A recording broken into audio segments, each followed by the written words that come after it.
How are you feeling? How long have you been here? 3 months, May 17th. And what brought you? That's difficult to answer.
I'm not clear.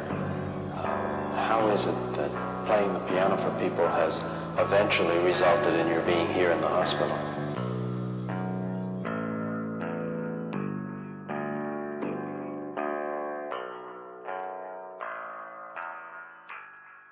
That's difficult to answer.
is the end.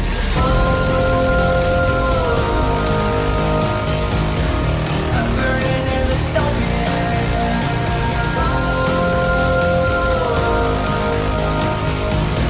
There's no place to hide.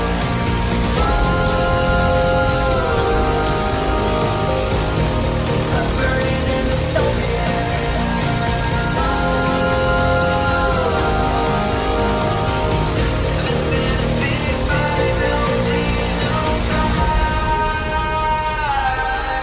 What have we done to the world?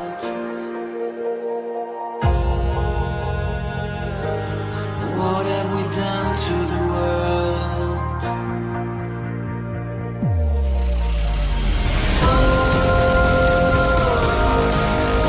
I'm burning in the stone.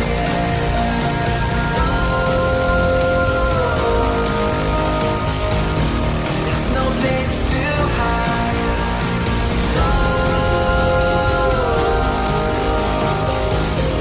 I'm burning in the stone.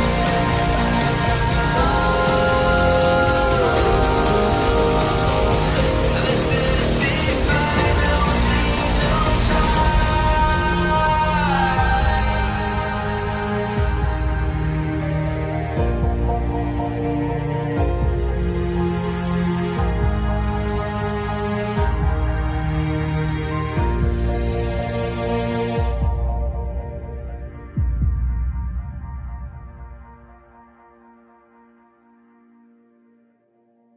Who the fuck is Karlyn? She's just some sweet lady. She's like in a knitting. She does like a knitting stream.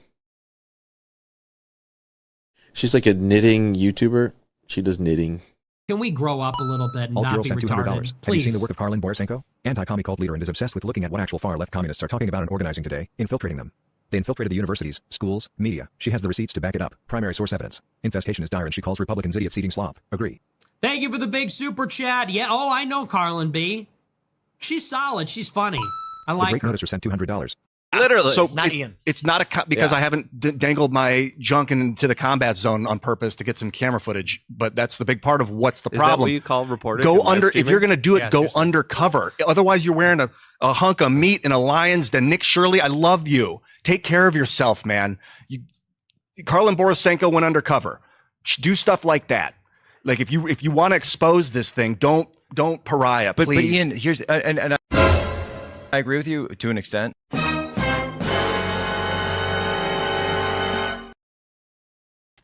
I watch these streams, and I've been watching a self-professed fascist named Karlyn, who drinks and basically roasts these live streams. But weirdly, she has apparently embedded herself with Antifa before, and so it's such a funny stream because So they tolerate her? oh no, not anymore. She no. She's like, I mean, I don't know if she's trolling or not, but on her stream, she's like, I am a fascist. Right. So she's proudly proclaiming she's a fascist. I don't know how much of that is trolling, how much of it is real, but conservatives who are drawn to her stream will say things like, these people are funded by George Soros. And it's the funniest thing because she gets so mad. And she's like, get off fucking Fox News. Stop watching that shit. It's all wrong. Do these people look funded? Do these people look like they have money? They're not funded. It's so, and I guess her bigger point is by saying these are funded agitators and not saying what they actually are, which is anti-capitalist revolutionaries, you dilute what's really happening. Because what's really happening, according to her, and I think a fair amount of people, is that the economy is so fucked. The middle class is diminishing so much. The cost of living is so high that this is the perfect soil you need if you wanted communism to grow anywhere. And I've learned a lot from Karlyn Borysenko, who goes in undercover with the left. And I've figured out from looking at her work, like when I first saw her stuff, I was like, oh, she knows what she's talking about. I need to like connect with her. And she actually, the first time I got assaulted in 2025, followed me and sent me messages, and she checked on me for months, just privately. It was so nice to have somebody like, are you okay? But I could tell she knew what she was talking about, and I subscribe to her. I look at all her stuff. I've learned so much, and I thought I knew a lot. I've learned so much. You guys are not going to believe what I did before this. You guys, this may have been one of the most ill-considered things I have done in a while. You guys are not going to fucking believe what I did right before this stream. You guys ready? I allowed myself to be interviewed by a progressive comedian about my beliefs. This guy, very nice guy. Very nice guy. Progressive.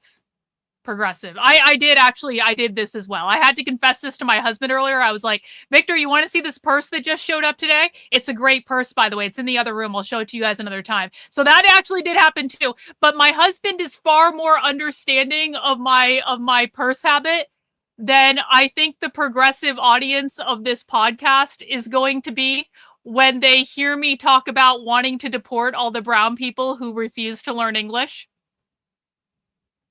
It was not Joe Rogan. It was not Joe Rogan. It was not.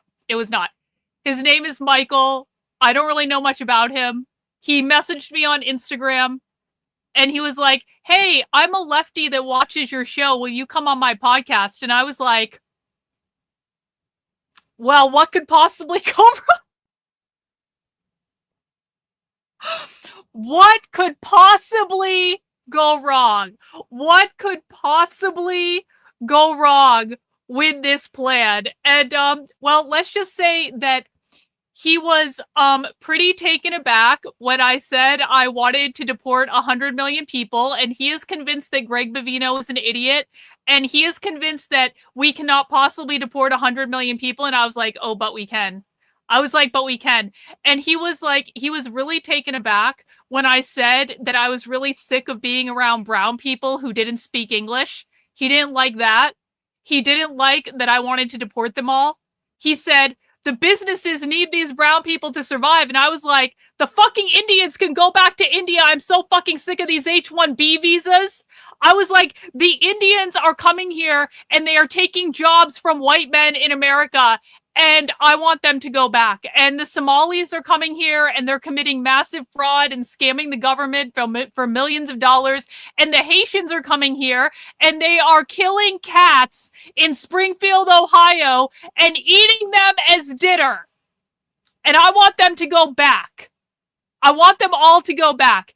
And then he called me un-American, and he said I was not an American nationalist because I want to censor the speech of people I disagree with, because I want to put people in jail when they publish queer ideology. Oh yeah, we talked about that too. No, it's not Michael Brooks. When we talked about that too, and I said I would like to jail anyone that teaches kids that gender is not real and prevent them from ever publishing again. I didn't mention the book burning. We didn't get to talk about the book burning. We didn't get to talk about my plan to round up all the communists and put them in concentration camps.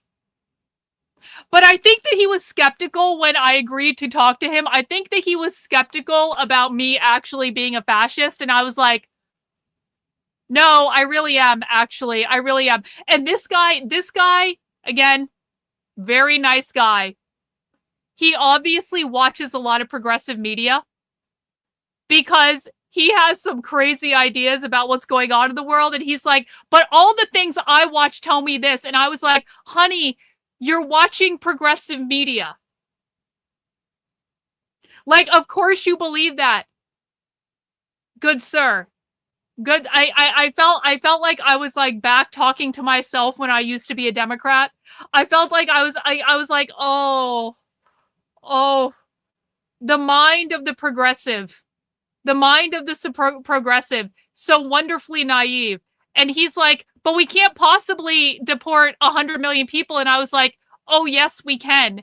And he was like, but what about the businesses that hire migrant labor? I was like, they should stop fucking doing that, and the Mexicans should stay in Mexico, and they can hire Americans. And he was like, Americans don't want those jobs. And I was like, well, the businesses need to figure it the fuck out then. Guess what? The businesses can figure it the fuck out. I don't care about protecting these fucking businesses that are hiring illegals to come in and do jobs that Americans should do. I don't care about fucking protecting those businesses any more than I care about protecting the illegals. They need to go home. They need to go back to their fucking country. Listen, man, listen. And he's like, okay, so what does it mean to adhere to American values? And I was like, listen, my bar right now is incredibly low. I literally just want people to speak fucking English. And he's like, you are un-American. You don't believe in American values. I was like, I literally just want people to speak fucking English. Am I asking too much? I don't think I'm asking too much. I just don't think I'm asking too much. One in the chat if you think I'm asking too much that people in America should speak English and not Spanish or any other foreign language that is not English. 2 in the chat if you think I'm going too far and that it is simply impossible for people in fucking America to speak English. I am not asking too much. I am not. My bar for American values is low. Speak English. Marx lives over on Rumble. Thank you for the $10 Rumble rant. We shut down the world for COVID. Deporting 100 million should be easy. Yeah. Oh, by the way, this guy was convinced that everyone who went to jail for January 6th was like a hardened criminal that was trying to overthrow the government. We talked about January 6th. I was like, yeah, I was there. And most of them were just MAGA boomers who were standing around, like, honestly. And he's like, no, there were oath keepers at January 6th. And I was like, well, yeah, maybe a couple, but like the vast majority of people were just MAGA boomers that were like standing around watching, honestly. What's his last name? I'll tell you guys. Hang on. Let me look it up. I forget his last name. I'm being incredibly rude by not knowing his last name, but I'll look it up real quick. But like his audience, man, they're not going to like me at all. I should probably follow him back. on Instagram. I should probably follow him. This is him. Michael Regilio. I'm sorry if I'm pronouncing that wrong, but he pronounced my name wrong, so it's okay. But he's got some sort of podcast on Spotify, and he said, can I interview you? And I said, why not? Why not talk to a leftist? Why the fuck not?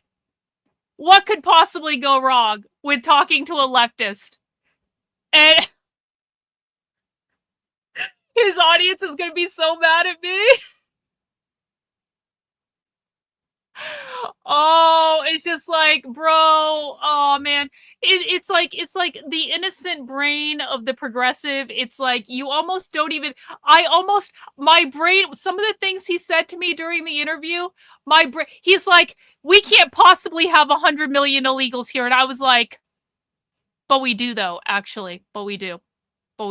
We need to deport a lot of people. And then I lowered the number because he kept being adamant about there's not actually 100 million people. I said, okay, let's lower it then to tens of millions. Can we get to tens of millions? Can we at least deport tens of millions? And he's like, we already are. And I was like, no, we deported about 200,000 actually, because the Trump administration are fucking liberal cocks. See, he didn't believe me when I said Trump is not a fascist. He did not believe me. And he's like, no, Trump is a fascist oligarch. And I was like, I wish, actually. I wish Trump was a fascist oligarch. Sadly, Trump is a liberal. And then, don't forget the World War II discussion. He said to me, he was like, when has fascism ever worked? And I was like, Germany? That went about as well as you thought it would. I was like, he was like, when has fascism ever stopped the far left? And I was like, Germany, actually. And he's like, not according to all the history books and all the historians. And I was like, listen, I'm not saying Hitler was a good guy. Obviously, things went wrong. Obviously, mistakes were made. But, like, you cannot deny that communists were running Germany and then fascism came in and stopped them. And that is just fact. And then it went horribly awry. And obviously, the Holocaust was the worst event in the history of humanity. And Hitler is burning in hell right now. And no less than 10 million Jews died in the Holocaust. Not a single Jew less. Anything less than that is anti-Semitism. The Holocaust, worst event in the history of humanity. I'm not a Hitler apologist. I'm just saying correctly that communism was running Germany and then fascism stopped it on a temporary basis until the entire world turned against Hitler, and then it all went horribly awry, and the Holocaust was the worst event in the history of humanity, and it was horribly, horribly, horribly wrong. Jews rule. They are God's chosen people, all that stuff. But like, he was like, that's not according to all of the historians in the history books. And I was like, well, the winners write the history books, don't they? The winners write the history books, don't they? And then we had a discussion about who is a real historian and who is a real journalist. And he has leftist progressive standards for who's allowed to be a historian and who's allowed to be a real journalist. And this is what the left tries to do to me all the time. They're like, you are not a real journalist. And I'm like, okay, well, I have thousands of people literally paying for me to do journalism. And so I'm pretty sure I am. Not only am I a real journalist, I'm actually a professional journalist. Not only am I actually out there doing acts of journalism no one else is doing, but I am paid as a professional journalist. So who are you with your credentials, Mr. Comedian, to tell me that I'm not? Who are you with your credentials to say who and who is not a historian based on your comedian progressive standards? Because that's really what they try to do, guys. And again, very nice guy. Very nice guy. He reminds me of me back when I was a Democrat and I didn't know shit about shit, but I thought I knew everything. Very nice guy. I'm not trying to shit on him. But I was like, you understand, right? The reason that people say this person is a real historian or this person is not a real historian is because they are trying to control the narrative. They are trying to control the story that we are told about what has happened throughout history. And just because someone publishes a book, and I've published several of them, just because someone publishes a book does not mean that their version of events is the only version. Just because someone writes an article for a newspaper does not mean their perspective is the only perspective.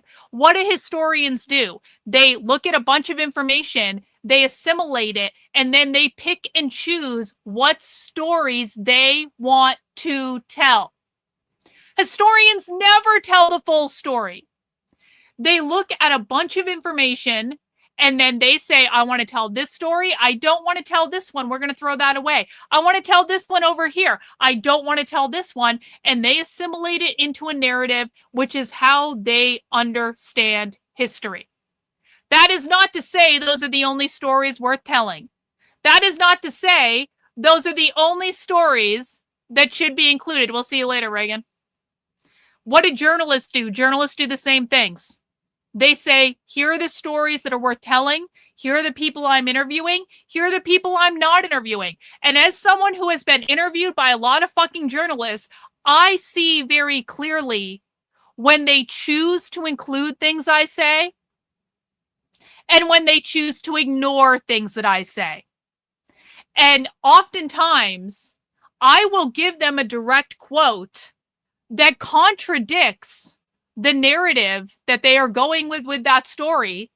And thus, oops, all of a sudden, the quote that I gave them is not included. It's not that the quote doesn't exist. It's not that the perspective is not real. It's that the quote that I gave them was not conducive to the narrative that they were selling in their fucking newspaper or on NPR.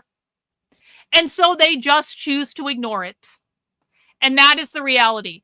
Anyone who tells you this person is not a real historian, this person is not a real journalist, all they're trying to do is control the narrative so that you only get access to the information that they want you to have. And you can make the same criticism of me. You could say, Karlyn, you're controlling the narrative as well. I mean, I can't possibly show you all of the information in the world. I do pick and choose the information that I show you. That's very true. But I do a lot more than most people who consider themselves to be real journalists, in that I give you access to all of the primary source evidence I have. I watch things from start to finish.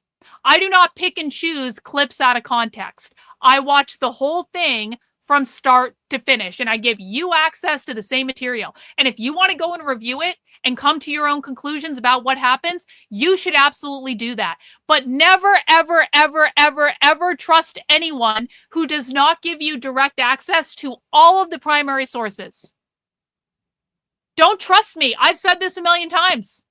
Don't trust me any more than you trust right-wing media or any more than you trust left-wing media. Because every single one of you has a working brain in your head. Every single one of you is capable of looking at primary source evidence and deciding for yourself what you think it means. And I will show you that evidence, and I will try to provide some explanation to it from my perspective, but you will always have access to it yourself. You have to use the brain that you were given. You have to use the brain that you are given to think critically about every single thing that you are shown, and then you have to decide for yourself what you think. And sometimes you might agree with me, and sometimes you might not agree with me. And whatever, bro. Whatever. You're not going to change my mind. I'm not going to bother debating with you to change yours, because I just don't care that much. My job is to analyze the subculture and to present my perspectives on that subculture, and that's what we do here. That's what we do. So, I also found it funny when he was like, well, journalists go to journalism school. I was like, I literally went to journalism school. I literally did. You guys know that? I went to the College of Communication at Boston University. I have a fucking bachelor's degree from one of the preeminent communication schools in the fucking country. So I literally did go to fucking journalism school. I didn't major in journalism. I started majoring in journalism, and then I switched over to more generalized communications because I realized I didn't actually want to be a journalist working for one of these media outlets. And then I became a journalist anyway. It was like fate fucking intervened. But I have actually gone to journalism school. I have actually gone to journalism school and business school and psychology school. And in some way, all of these different experiences meshed together to be the perfect blend of experience that I needed. Yeah, I went to COM 03, Boston University, College of Communication 03. Motherfuckers. Don't tell me I don't go to school for this shit. Please. Please. Yeah, it's funny how life throws you curveballs. You make the decision when you're younger. You were like, I thought I wanted to be a journalist, and then I didn't want to be a journalist anymore. So I was like, I actually wanted to be able to get a better job and make more money that I could have made as a journalist. That was my thought process at the time. Like, let's just do more of a generalized communications degree, and let's see what happens with this. And then lo and behold, 20 years later, I became a fucking journalist anyway. Lo and behold, 20 years later, I became a journalist anyway. And now all the fucking women's studies majors are like, you're not a real journalist. I was like, bitch, I went to the College of Communication at Boston University. Where did you get your women's studies degree? From Smith fucking College, where you took no journalism classes? Okay, I don't think you're the arbiter of who is a real journalist and who is not a real journalist. I am very sorry to disappoint you. I am so sorry. I decline to adopt your perspective. And that's something that's so interesting about the left in this interview I just did, because it's like, you can tell. Listen, right-wingers, they never stand up for themselves. Conservatives, MAGA boomers, all of these people all know progressives in their family, but they never stand up to the progressives and tell them no, okay? And so there are all sorts of progressives out there and, you know, moderate Democrat normies that don't know what the fuck is going on. and they think they know everything, and they have never been told no by someone before. This does not just apply to women, by the way. There are also progressive men that have literally never in their fucking lives been told, no, I do not agree with you. I think you are wrong. And they say, I am obviously right. And I'm like, well, obviously is stretching a little bit there. Obviously is doing a lot of the heavy lifting for you being right there, because I fundamentally disagree with your worldview. And then they're like, have you read every book by this random historian? I'm like, no, and I'm not going to, because I just don't care. And it's like, they're like, oh, how dare you not read the history books that we are telling you to read? And I'm like, I study the far left. Can we talk about that? Do you want to talk about me going undercover at the reproductive justice conference where I literally saw an abortion shrine? Do you want me to talk about going undercover at the socialism conference where I recorded the president of the American Library Association saying libraries should be sites of Marxist organizing? Do you want me to talk about going undercover at the Transforming Gender conference at the University of Colorado at Boulder, where I literally sat in a presentation about how multiple personality disorder is a fucking gender identity? Do you want me to talk to you about going undercover at the Dyke marches in Boston and in Chicago, where I recorded them saying that Dyke is a political fucking ideology? Do you want to talk about me going undercover at anarchist book fairs all over the country, one of which I was on an Antifa hit list wall, as you're telling me Antifa is not an organization? I was on an Antifa hit list wall, motherfucker!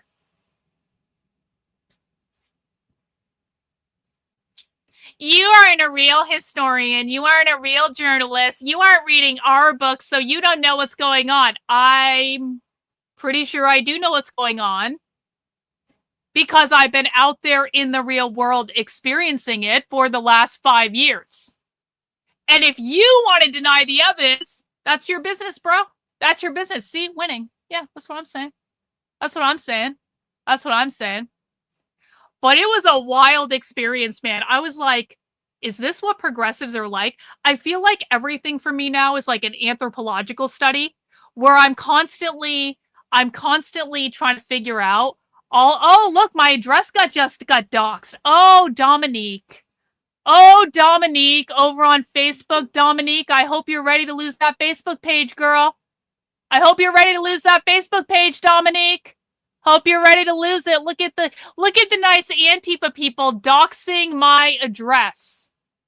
Don't even have my email on there, by the way. My email is probably like the easiest thing to dox. My email is probably the easiest fucking thing to dox. Hey, Dominique, you dumb fucking black bitch. My info's been on the internet for years, you dumb cunt. You want to fucking dox me? You want your friends to show up in my house? They will be met by guns. People think they can intimidate me. People think they can, yeah. Conservatives doxed me years ago, you dumb Antifa bitch!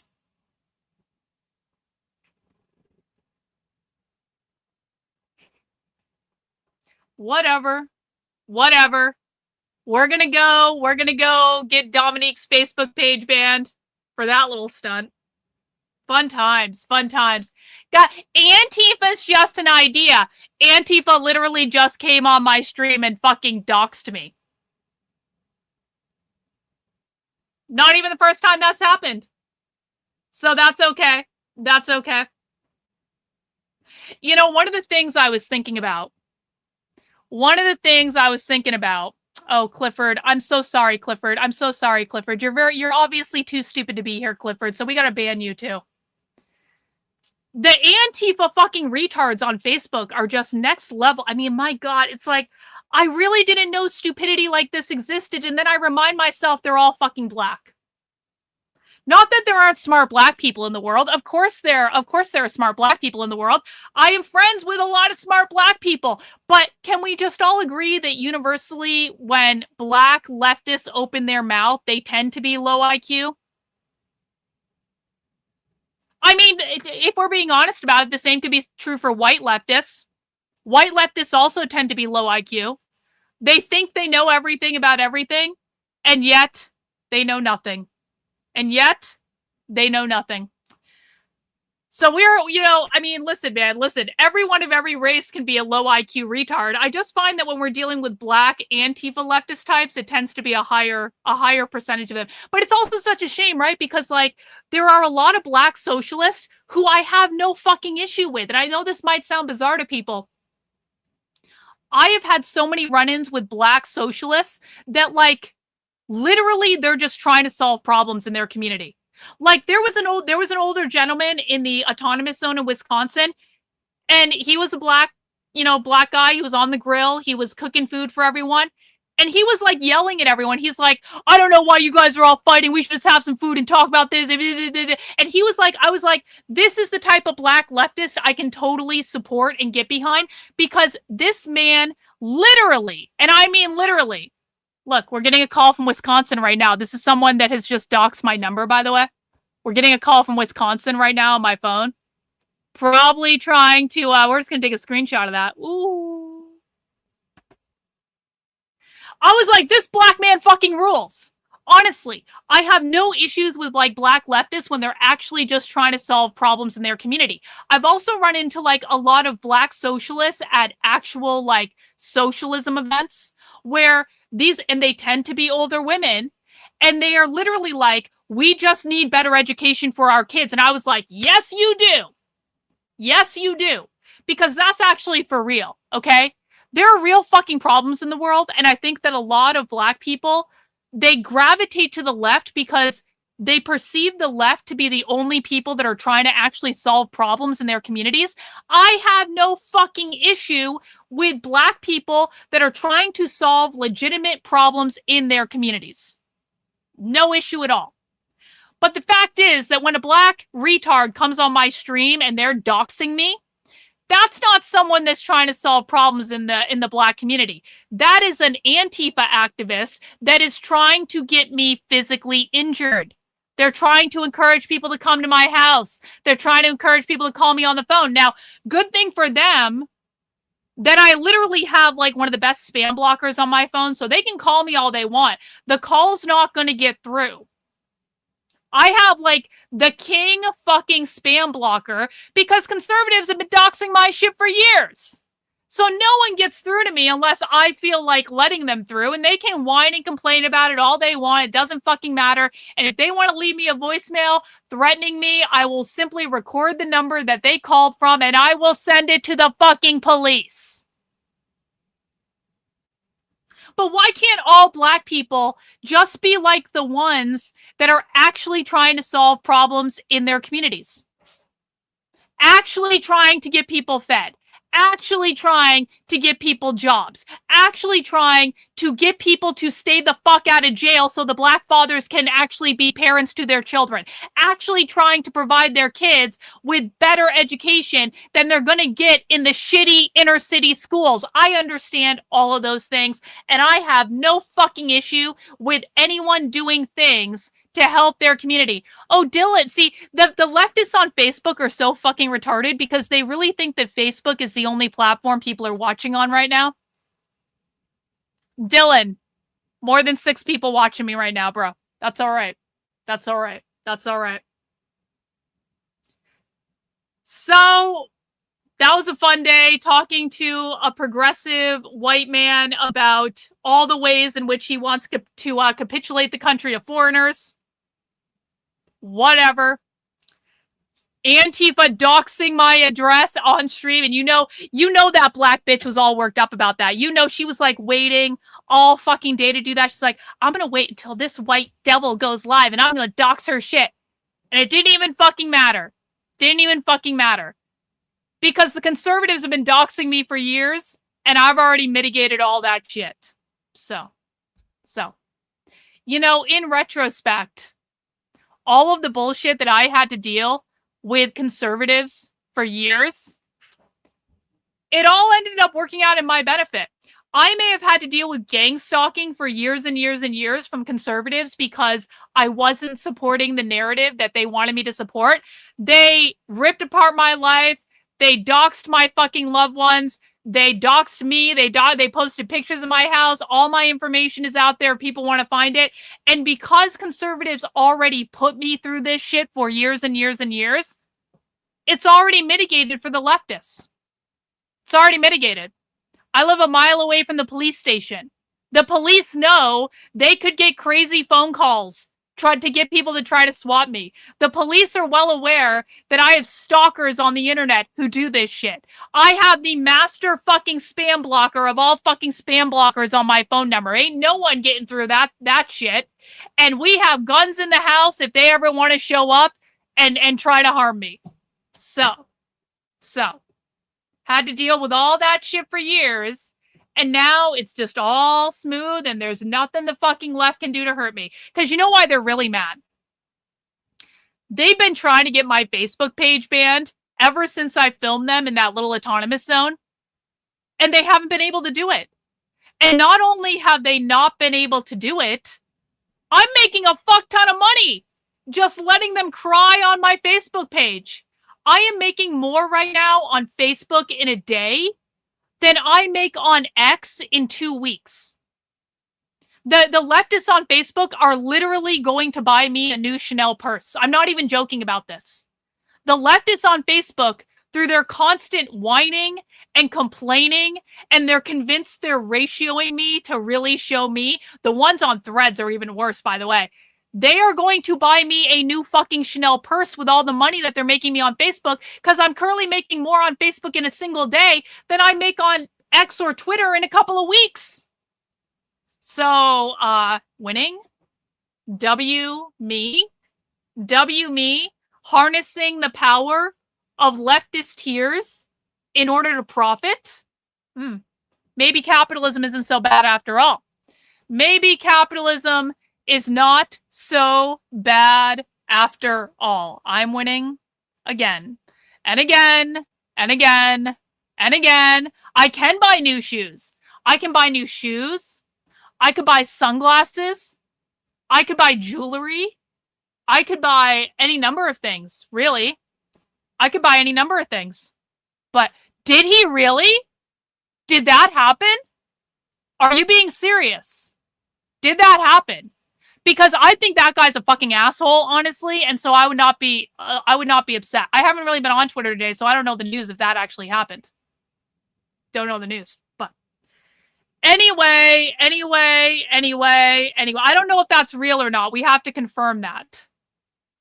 Anyway, guys, guess what? I could also buy my husband something nice. That's right. Sharp Talon over on Rumble says, I could also buy my husband something nice. My husband is so funny. I tried to get Victor to let me buy him a backpack. I was going to buy him a really nice Gucci backpack. And I was like, Victor, would you like a backpack? And he's like, fuck no, Karlyn, don't fucking buy me a backpack. I was like, man. I try to get Victor to let me buy him stuff all the time, and he doesn't want me to. He's like, I don't need a backpack. I don't need a fucking fancy belt. I don't need a fancy pair of shoes. He doesn't even want me to get him watches.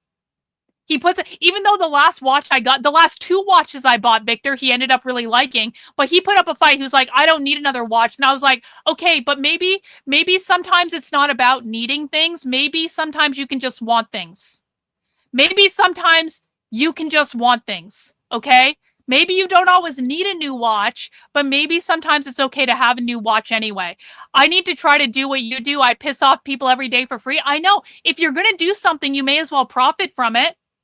I have a video that I'm going to post to Facebook in a little bit where I talk about deporting all brown people who don't speak English just to piss off the leftists. Like, literally, I'm just like, okay, leftist, you want to play this little game where I troll you and you pay me money for it? Okay. What's going on Twitter? Let me see that. Let me see the link Chicken Spawn just put in the chat. Let's see what's going on. We'll talk about this press conference. We're going to watch this press conference, guys. But let me just get this tweet up. Let's see. Ladies and gentlemen, it's time to pass the torch and demote myself to my natural state, a poster. I'll be stepping back from leading product for X, and oh, thank God. Oh, Okay, long story short, don't give a fuck. Thank God. Then you got Nick Sorter being nice in the replies. You know what? The algorithm on Twitter fucking sucks. And I hate it.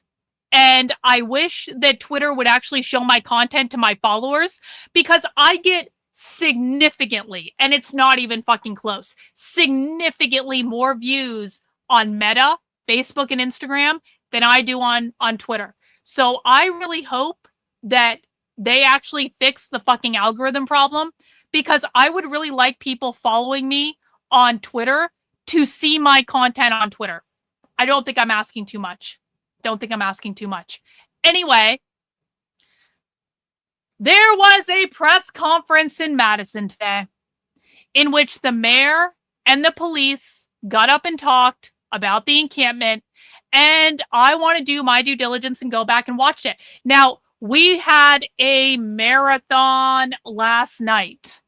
Last night, we spent hours upon hours upon hours watching the public comment at the Madison City Council meeting. And it was like hundreds of leftists who signed up to say the mayor should resign and we should have independent review of the police shooting and yada, yada, yada, yada, yada, yada, yada. And it just kept going.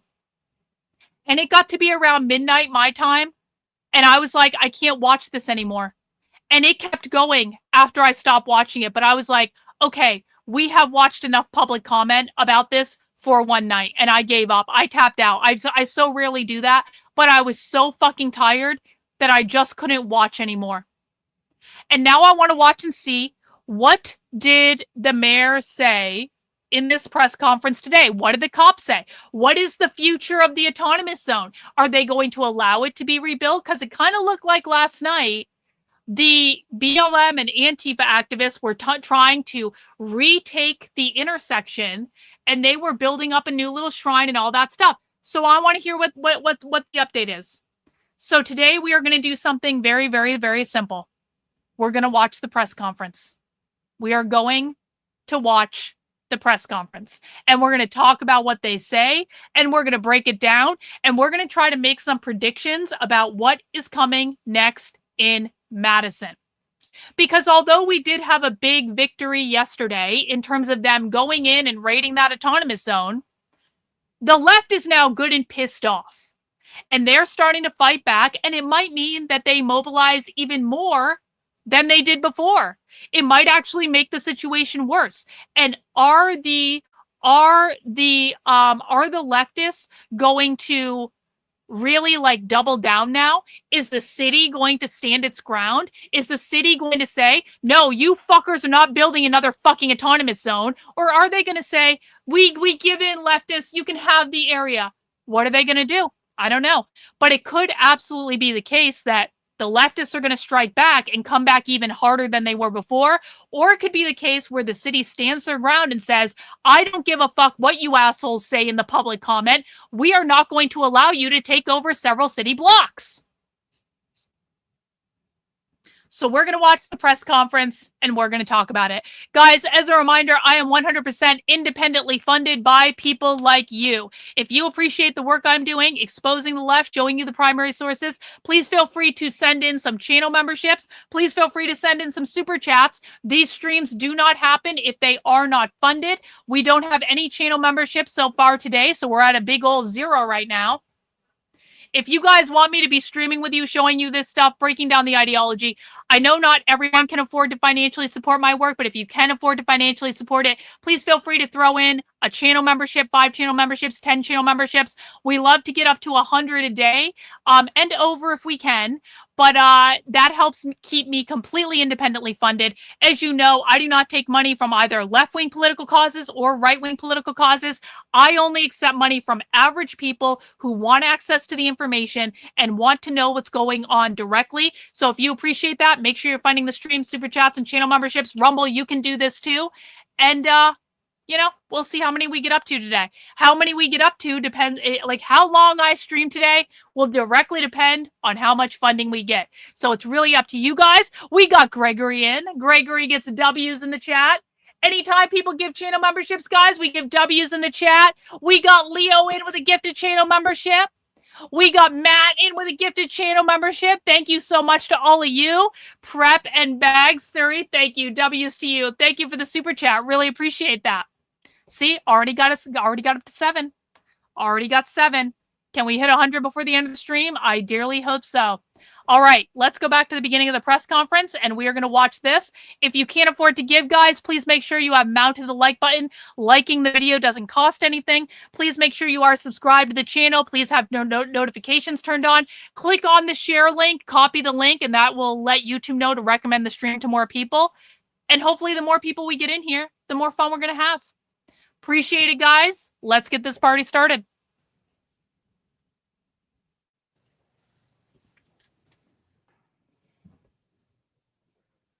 Good morning, everyone. Thank you for being here. Why is the sound so low? Conway, the mayor. Why is the sound always so low? Why? Madison provided emergency assistance to dozens of unsheltered community. Last night. Here's what we're going to do.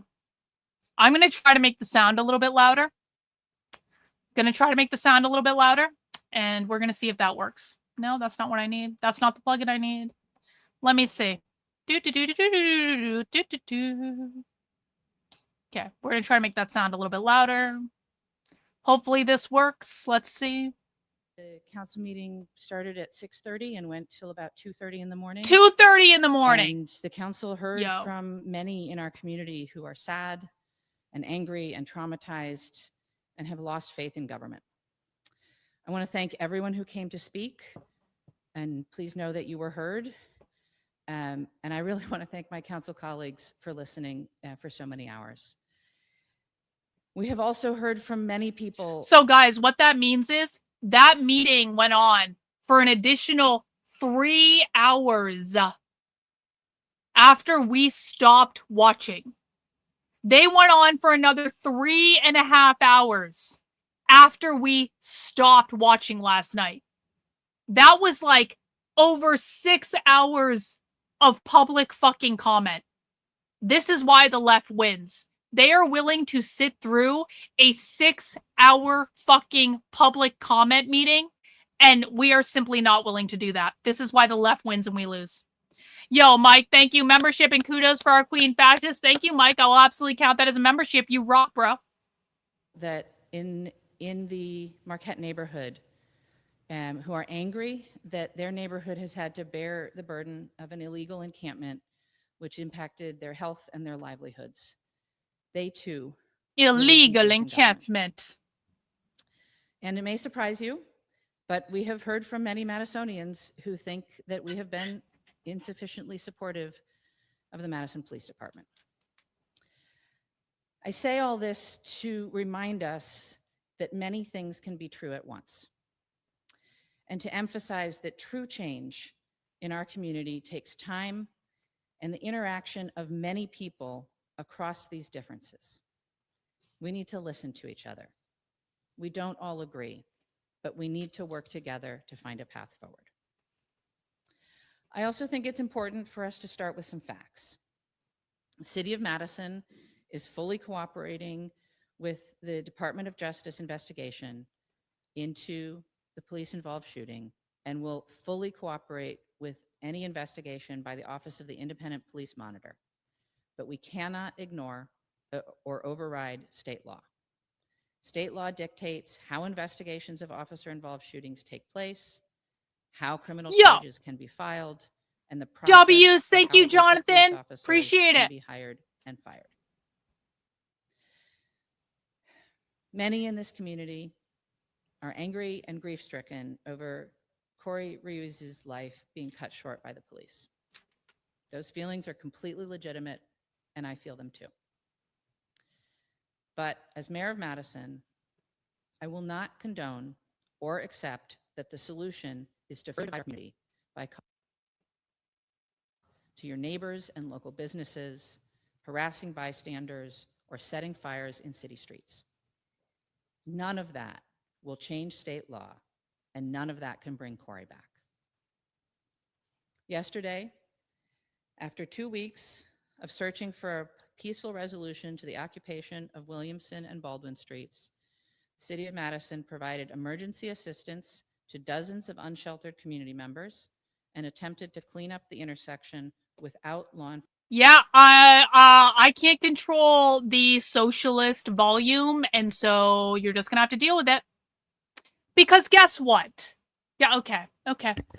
We're gonna have lots of who is gonna if people want to complain about the fucking volume, which is not something that I can really do anything about. Guess what? The stream's gonna be really fucking short, guys.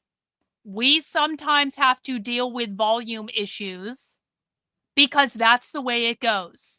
If your desire to learn about the left goes so far as you having a perfect fucking stream with perfect fucking volume, you're not going to survive long here. Because I promise you, half of the fucking time that we are watching leftist videos, the volume is kind of fucked, okay? So we do the best we can, and if you don't want to deal with it, then that is your choice, but I can only do what I can do. Enforcement intervention. Most people left voluntarily, many to take advantage of hotel rooms that the city is providing to those who are unsheltered. The city is paying for hotel rooms for the homeless meth addicts.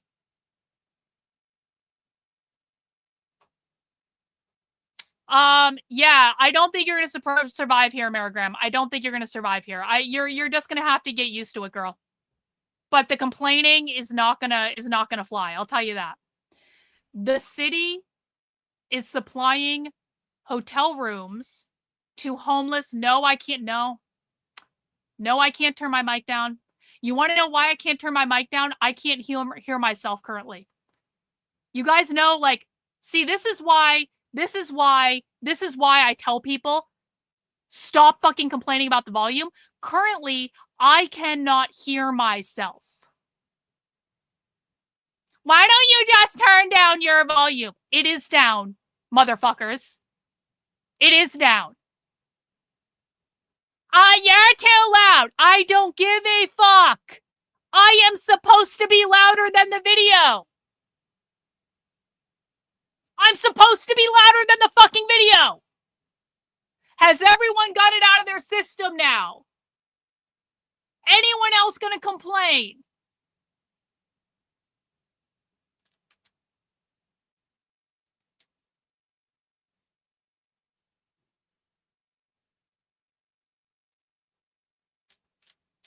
Let's keep going. We will continue to connect those folks to services that are available as we do year-round. However, a small handful of people began to throw rocks, start fires. And so law enforcement had no other choice, but this was done with a minimum amount of force and no use of large-scale crowd control measures, contrary to what some folks are reporting online. A small number of arrests were made. The decision to invoke this option was not made like... Hang on. We're going to do a little experiment. We're going to do an experiment. You guys ready for an experiment? You guys ready? Test, test, test. Let's see how this volume is. Whoa, we got a member chat. Thank you, Pistachio, for being a member of the channel for 7 months. Yo, seriously, Dr. K, he has rules for this class. Yeah, I do. No complaining about the fucking volume is rule number 1. Okay, we'll see if this makes it a little bit better for the people who are in their fucking feelings. And was only made after almost 2 weeks of trying to resolve the situation peacefully and voluntarily with the people occupying the site. I just want to emphasize again that we really tried to lead with other agencies and not law enforcement. And the number of agencies involved, which are represented by some of the folks here now today, my volume's too low, was incredible. And I can turn myself many off. of our city staff did an excellent job How's of that? de-escalating the situation. Throughout the day, yesterday, the city made ongoing attempts to allow for peaceful protests Yo! while maintaining traffic safety. W. John, and thank keeping you. the Appreciate it. Willie-Baldwin intersection open. Non-law enforcement employees were involved again to help de-escalate tense moments, and the police department also made a small number of arrests throughout the day. Traffic was briefly closed by protests during the night at that intersection and on East Washington. One of the things that we've been saying repeatedly, and I want to emphasize again, is that the city is committed to facilitating a memorial near the Willie-Baldwin intersection in ways that also allow traffic to flow. We are ready to coordinate with Corey's family and community leaders on the best way to do that. We have already identified areas in the parking lane that could be used for some type of memorial. I also want to just emphasize again that we, as we do every day, day in, day out, all year long, are providing services to people who are experiencing homelessness in our community. We offered many hotel vouchers to folks that had been experiencing homelessness and in the encampment. And yesterday we did provide buses to take them to hotels. They were also given bus passes if they wanted to go somewhere else. People were offered time to gather their things, and any additional materials like tents or other belongings were cataloged and were available for pickup at Demetrol Park. After noon today, if there is any material left, belongings that people need to pick up, they can contact the Parks Division and retrieve belongings through the normal Parks Division process. For any in our community that want to continue offering services and support to the unhoused community, there are so many possibilities to do that. There are many shelters and organizations that would love to have volunteers or donations to help people experiencing homelessness. I want to end by just saying again how deeply I feel the pain that our community is experiencing. We have heard in my office from so many people expressing pain for so many different reasons. We hear you. I acknowledge that pain, and I just asked that we continue to work together in a peaceful way. There is so much work to do to support each other in this community and to make a more just Madison and a more just society. I still believe that we will do better working together than causing more harm and destruction. I very much hope that our community can come together, start listening to each other across difference, acknowledge some of the deep structural issues in our society, and focus on how we move forward. Thank you again for being here, and I'll turn it over to Dylan for questions. Okay, let's start with the call from WNTV. I can't hear the questions, guys, so we're just gonna have to wait.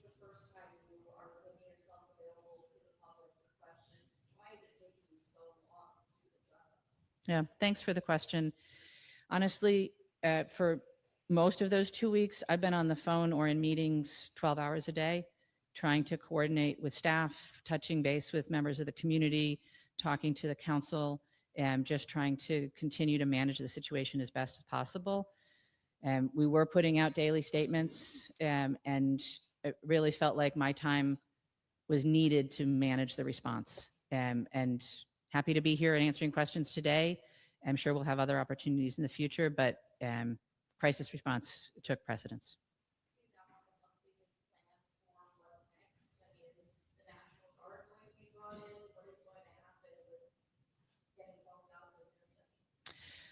Well, the last time I checked in, we were maintaining the intersection and traffic was flowing. I think that we will continue to monitor the situation and access resources as we need them. I will say at this point, I think we are managing. But I think actually what's more important is that we think about how to move forward and to start to work on some of the things that the community is asking for. So for example, working on a memorial, working on change at the council level, potentially at the state level. I know that there's work that the police chief has already identified that needs to happen. It's very hard to do any of that work when we're in immediate crisis response. So again, I would ask our community to let's keep the streets open, and let's keep. Certainly, we invite people to exercise their First Amendment rights, but we need to be able to shift to that longer term work right now. Yes, I wanted to ask, you said that the park afternoon today, that people would have to go pick up their items elsewhere. There are a few tents that are still there this morning. There are still people there. What is the city's plans for that space? For Demetrol? Yes. Jim, do you want to speak to how people can access their things?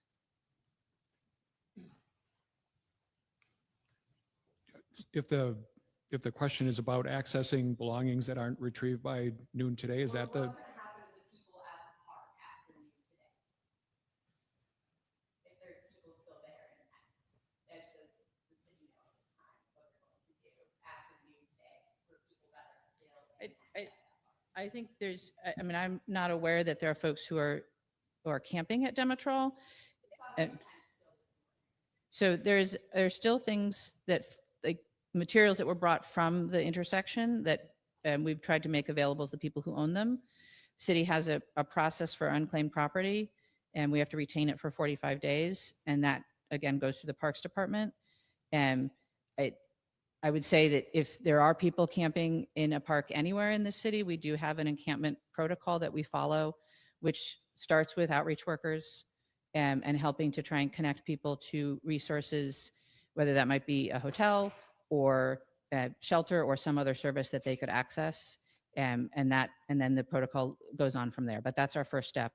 If anybody is camping in public property, which is not legal in the city of Madison, we follow that protocol.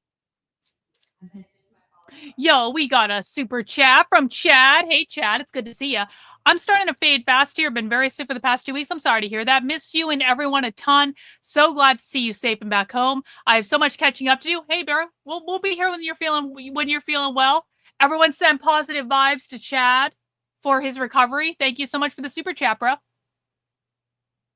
Who made the decision on, Monday morning to clear the encampment? Was this part of a, designated escalation plan after the city's many statements? Who made the decision is the question for the raid. Incident or turning point that a decision was made to make this happen Monday morning? I think our management of the situation all along has been a collaborative approach within our management team. It was a balance of resources available and the time to make the plans that we needed to make, and our continued monitoring of the situation on the ground. One factor was sort of the increasing number of folks experiencing homelessness who were continuing to come to the site, even after we had provided some of them with other options, including hotel vouchers. I did not see that lessening. And so again, while we provide homeless services throughout the year, and there's certainly not enough resources, but there are resources out there for folks, and we felt like that was not a tenable situation to allow to continue. Okay. Why did it take the city nearly 2 weeks to clear out the encampment? And do you have an estimate of how much everything in the encampment cost the city? That's a great question. I think initially it was very important for our community to have time to grieve and to express their First Amendment rights.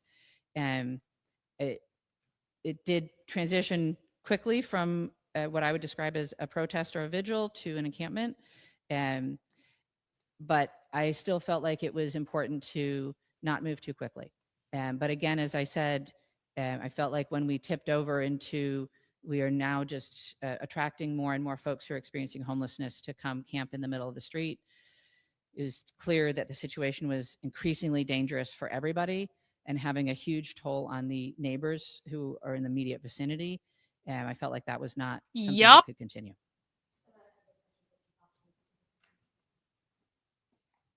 In regards to the occupation yesterday with the independent police runner from Ray Class, is MPD planning to arrest that individual? It's being reviewed right now by investigators, the entire situation, yes. And then what is the procedure for an investigation involving altercation between two city employees? Well, I mean, it's a good question. We're reviewing it like we would any other member of the community, frankly. But the entire situation is going to be reviewed not only with the staff that were on scene, but investigators that are assisting with the progress of it. So. Chief, as long as you're out there, were you on board with the decision the way 2 weeks ago in Camden, and were you in support of the way that nighttime protests were handled last night? Was that your call? Was that a team approach? Well, overall, yes, it was a part of the planning and the decision making to proceed. Absolutely. It obviously is not something that we can just flip a switch on in a moment's notice. So it takes some deliberate planning action. As far as last night goes, it was a collaborative effort. I can't say enough, but the assistance that we got from other partners, State Patrol, UWPD, Sun Prairie, to name a few, it was critical assistance last night to make sure that we were able to get to today. All right, let's box 6, Stephanie. It's very hard to hear the questioners, guys, so we just have to listen for the context.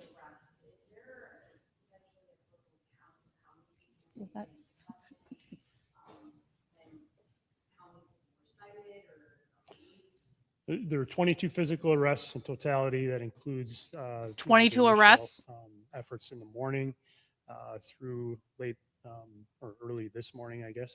And then 10 individuals were cited. There was 1 juvenile arrested. That was the instance where the weapon was recovered that I think was shared online by staff. So 22 physical and 10 citations. That's correct, yes.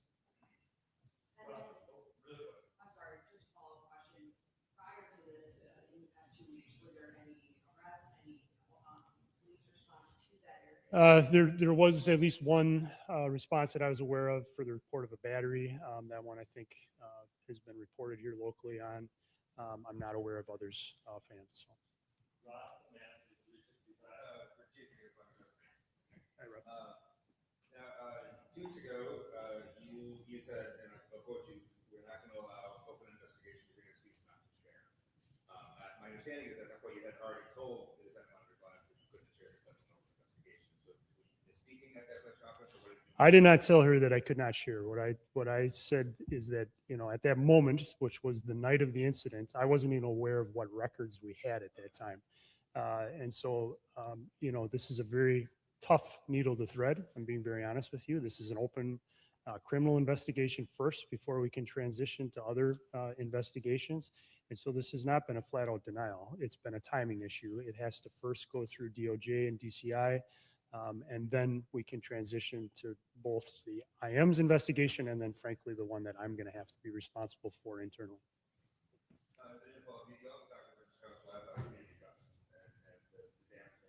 How are you feeling now, 2 weeks later, in terms of trust the community and entertainment, or anything else that's happening? It's fragile, Rob. I mean, I saw things last night that I haven't seen in years. I feel like our trust is very fragile right now. We have tremendous amount of work to do. I said this last year when I applied for this job. I think this is an incredible police department. I think it's filled with incredible people. But we're not perfect. We have work we need to do. I've identified some areas that I think we're going to make immediate progress on, hopefully, and immediate steps to do some restructuring to help us get there.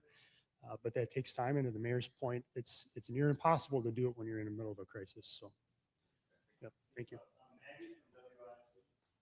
So again, it's I really, you know what? No offense, Madison police, but it kind of seems like the police are completely cucking to this idea that they did something wrong. And I don't think that, based on the police officers that I spoke with after we called 911 after Nick Sorter got whacked with a fucking pole, I don't think the police officers that I spoke with are on board with this much fucking cucking to the left. And that really bothers me. It's we're sorry. We're going to make changes. You shouldn't be sorry. You shouldn't be sorry. He was a career criminal who was trying to break into cars, who stabbed someone with a fucking chef knife. You shouldn't be sorry. The police did not do anything wrong. I'm sorry. If you are going to stab someone with a chef knife, then fuck around, find out, bro. What do you think's gonna happen? Thank you so much for the this. Hey, look, I love it when someone makes me annoyed and then they give me money. I appreciate it. To keep the stream going, hey, thank W Marigram, appreciate that.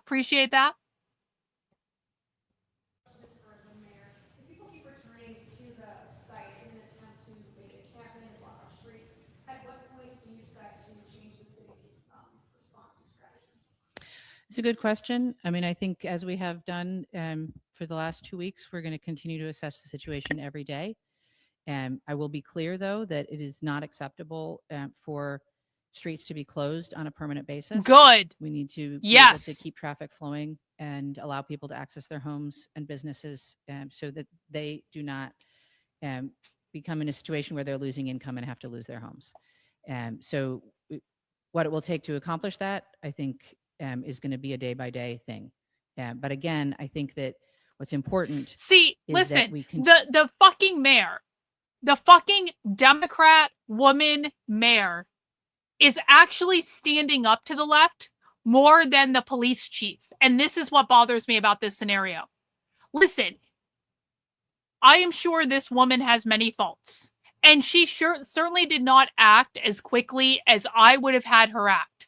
But this woman sat through last night 6.5 hours of public comment of people calling on her to resign for not being leftist enough. And then she got up and did a press conference the next day saying, you are not closing down that intersection again. So I know she's a Democrat. I know she's a woman. I know she's probably really fucking annoying. I know she didn't make decisions as quickly as we wanted her to make them, but you have to give her some amount of credit here because literally they were coming at her that entire fucking meeting last night and she just had to sit there and fucking take it over and over and over again for over 6 fucking hours. And she still got up and was like, no, we are not doing this again. You are not shutting down that fucking intersection again. You can go get your shit in the park down the street and we're going to move your little fucking memorial somewhere else, but you are not shutting down the streets again. And on that point, she's actually being more base than the fucking police chief. Continue to make progress on the things that we need to do. So we need to continue. I just want to say again, because I think people don't believe this, we are absolutely committed to allowing space for some sort of memorial. It just can't be in the middle of the traffic lanes. So that is a thing that we're going to have to work on going forward, right? We're going to need to continue to work on the policy response going forward. I think the council, after last night's council meeting, is going to have some important conversations.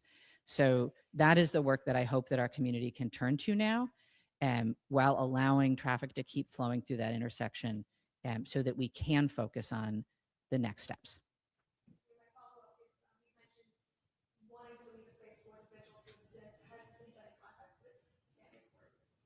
So we have heard through an intermediary, I think you all saw the statement from the family about what their desires are. Oh yeah. I honestly, did you guys hear about this?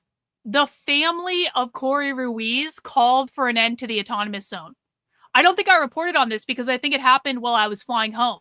The fucking family of the guy who died is like, okay, this has been fun, but we want this to end now. Which I actually thought, I mean, listen, man. As much as Corey Ruiz was a criminal, as much as Corey Ruiz was not a good father who owed $50,000 fucking dollars worth of child support, as much as Corey Ruiz probably deserved every fucking thing that he got, you do have to have some sympathy for the fact that a mother lost a child. You just do. You just do. You like regardless of how shitty your kid turns out, that's still a mother who is still mourning the death of her child. It is what it is. And so the family got pulled into this, and I think that probably I never really got the impression that the family was being very political about it. Like, they lost a loved one, regardless of whether or not that person was a good person. They lost a loved one. And so for them to come out with a statement basically saying it's time to shut this down, I thought that that was actually pretty amazing, to be honest. Listen, they're gonna get their Give Send Go or their GoFundMe or whatever. They're gonna get a whole bunch of money that's been donated for them. Consider it the back child support that asshole already owed anyway. Let them have it. You know, they obviously are trying to just like pull out of the public spotlight, which is probably a really good thing. Haven't had a chance to really dig into that and look through what is in there that we could accomplish with them. I will just reiterate that we are happy to work with them either directly or through intermediaries to discuss what's possible at that site. I think I want to center their desires and needs first, but I also understand that there's a broader community desire here, and that is going to have to be part of the conversation, what the community is interested in. So far, I'm hearing many conflicting things, and we're going to have to reconcile that through some community conversations. Thank you.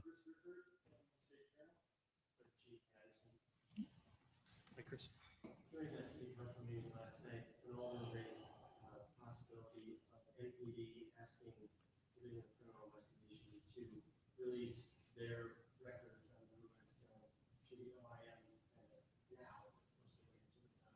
Is that something NPD would do? I've had discussions literally every single day, multiple times a day, with DCI about what updates can be shared. I've tried to provide an update. I know there hasn't been anything substantive in the last few days, but I'm assured they continue to progress in their investigation. There have been discussions about potential intersections with the OIM. And so I feel it's really my job to allow the investigating agency to do their work and make some of these decisions on records as well. I don't want to be a chief that's going to try to influence decisions one way or the other and potentially impact what the outcome or the ultimate decision is.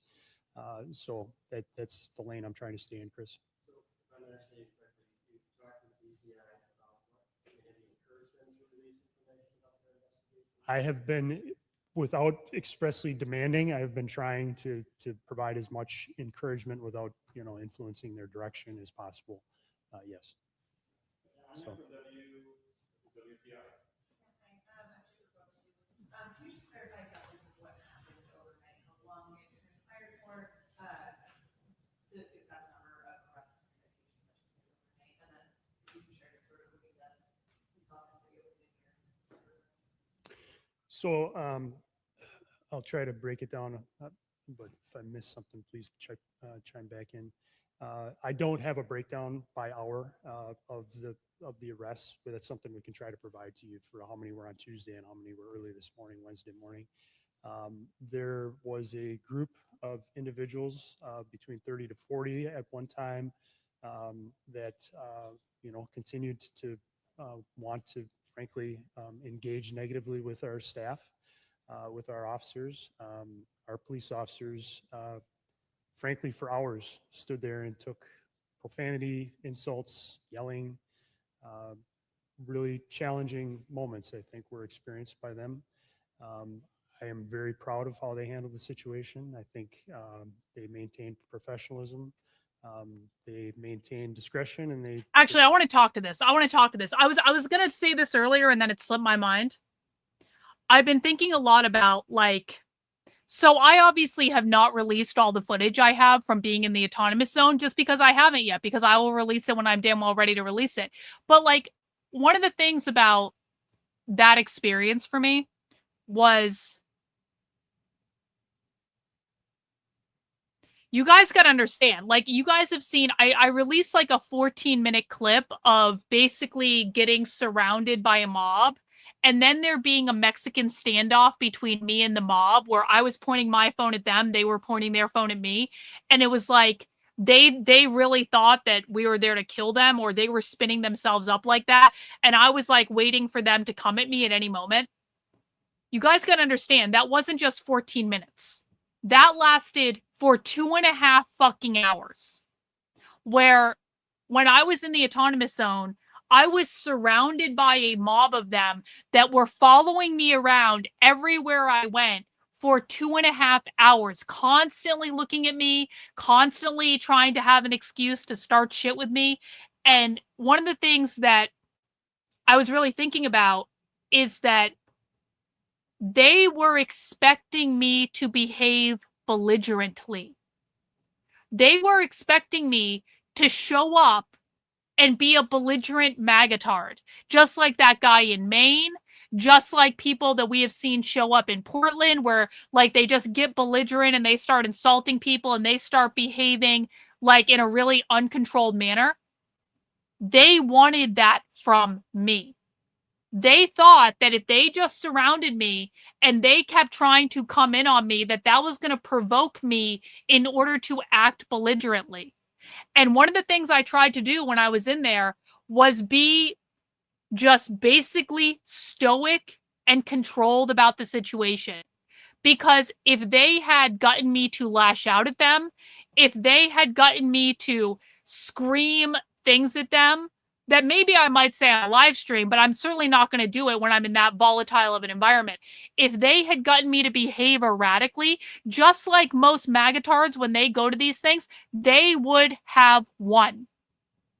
They wanted to get footage of me behaving belligerently. And you need to keep this in mind if you're ever in that type of scenario, because you have got to keep your fucking cool. They are going to yell at you. They are going to insult you. They are going to threaten you. They did all those things to me. They are going to try to convince you that you are the problem.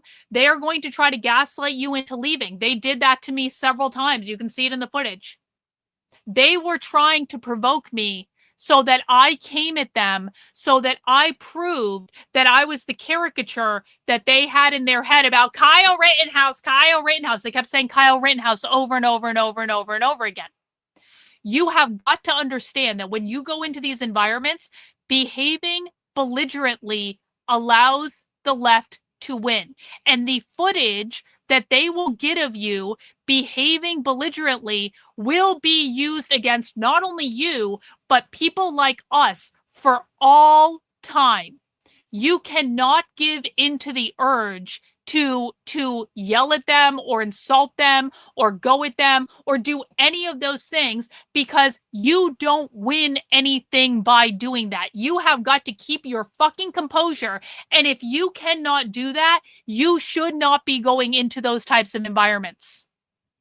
It would have been a very different scenario for me if I had gotten belligerent with them and yelled at them every time they yelled at me. It would have been very different if I had insulted them every time they insulted me. It would have been very different if I went at them when some guy went and pulled something out of his backpack and then he was tackled by someone else. That did happen, by the way. I have footage of it. The whole scenario would have ended up very differently for me if I had lost my cool for a fucking second. And you have got to remember that if you ever put yourself in this scenario, you have got to keep your cool. Not only is it going to be safer for you if you keep your cool, you are not going to give the left to use anything that they can use against you for all time. Can I talk a bit more why local news covered it up? Because they're fucking leftists who didn't want to tell the whole story. They're leftists.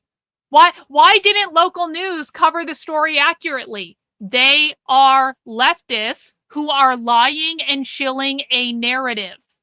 That's why. Frankly, they showed de-escalation when it was appropriate. At one point last night, they backed out of the intersection again. That was largely to try to de-escalate what felt like some really tense moments with the group that was still there. The rain came. Unfortunately, it was 20 minutes. It wasn't that much. When the rain stopped, the crowd had moved trash and garbage cans and blocked all of East Washington Avenue. Our officers moved up to try to clear the roadway. As you know, that's a major thoroughfare into the city. Things were thrown at the officers. It felt as though they were trying to, frankly, pick a fight. I think Because our they officers were. did an exceptional job. Not Because they were trying to pick a fight. They were like it felt like the Antifa and BLM activists were trying to pick a fight with the cops because they were. That is exactly what they did to me when I was in there. That is exactly what they do to anyone who goes against them. They are trying to pick a fight with you to provoke you into reacting so they can get you reacting on film so they can use it against you forever. You cannot allow them to provoke you. You have got to maintain your cool. You've got to maintain your stoicism. Because that is literally part of the plan. They literally talk about this in their writings, guys. They talk about how they antagonize the cops purposefully because they want to provoke them into doing something so they can get it on video. blocked all of East Washington Avenue. Our officers moved up to try to clear the roadway. As you know, that's a major thoroughfare into the city. Things were thrown at the officers. It felt as though they were trying to, frankly, pick a fight. I think our officers did an exceptional job, not, escalating at that moment. The crowd moved back to Williamson Street and Baldwin Street, and 3 significant fires were set. 3 large dumpsters. 3 fucking fires. I can't praise enough the support that we got last night from the State Patrol, from Sun Prairie. It was absolutely critical for a successful outcome. We were stretched thin on Tuesday with our officers that traditionally train and do just an exceptional job with crowd management and crowd control. They were largely staffed during the day, and so we had a lot of resources pulled from patrol, from other assignments that were a part of our last night's work as well. There were some great decisions made by those in the command post. We were able to move up without any use of crowd control measures. No gas was used, no projectiles were fired. They moved up. They were able to encourage the crowd to move past the fires, and the brave men and women of MFT came up and put the fires out. So it was an incredible team effort last night, as it was yesterday. I can't say enough about Yo, Deets, thanks so much for the super chat, bro. Thank you, Karlyn. You set a perfect example of how to act in this situation. Many of us aren't ready to be so calm and measured in what was an extremely volatile environment. Well, listen, man, listen. Regardless of whether the left thinks I'm a real psychologist or not, someone called me and they were like, Karlyn, I saw your psychology training when you were in the encampment. Like, I saw it in action. Because regardless of whether the left likes me, regardless of whether they think I'm a real psychologist or a real journalist or whatever the fuck they think, it doesn't actually really matter. Like, I do actually, regardless of whether or not I yell on the internet, when I yell on the internet, it is purposeful fucking yelling. I am making the choice to do that. I am not behaving in a belligerent and uncontrolled way, even if people don't like it. It doesn't fucking matter. I am making a conscious choice. I am not just going based off of instinct, right? In the same token, when I was in the autonomous zone, it was very mindful for me that I had to keep my fucking cool because every single thing I was doing was being recorded. Every single step I took was being recorded. Every single thing that came out of my mouth was being recorded. And that was going to be documented, and they would have taken advantage of any possible thing that I had said or done to use that against me, to frame it in a certain way, to do media, all that stuff. And you're right. Like, I mean, listen, my experience going undercover obviously played a role here, because when you go undercover at things, you cannot react. And for people who go undercover, or you want to go undercover, by the way, if you want to learn how to go undercover with the left, we will teach you. There are dozens of people who volunteer in my community to do this. We will teach you how to do it. But if you're going to go undercover, you have got to understand a couple things. Number one, you have got to learn how to speak their language first. Do not start fucking around with going undercover until you know how to speak their language, because if you don't speak it correctly, they're going to sniff you out like that. It's very, very easy to tell when someone does or does not speak their language. And if you don't know what I'm talking about when I say speak their language, you don't speak it yet, and you are not prepared to do it yet. You have got to learn how to speak their language, not only so you know what you're looking for, but also so you know how to communicate with them in a way that you don't give yourself away. Okay? But thing number 2 is you have got to learn how to control your emotions. And you have got to learn how to control your facial expressions.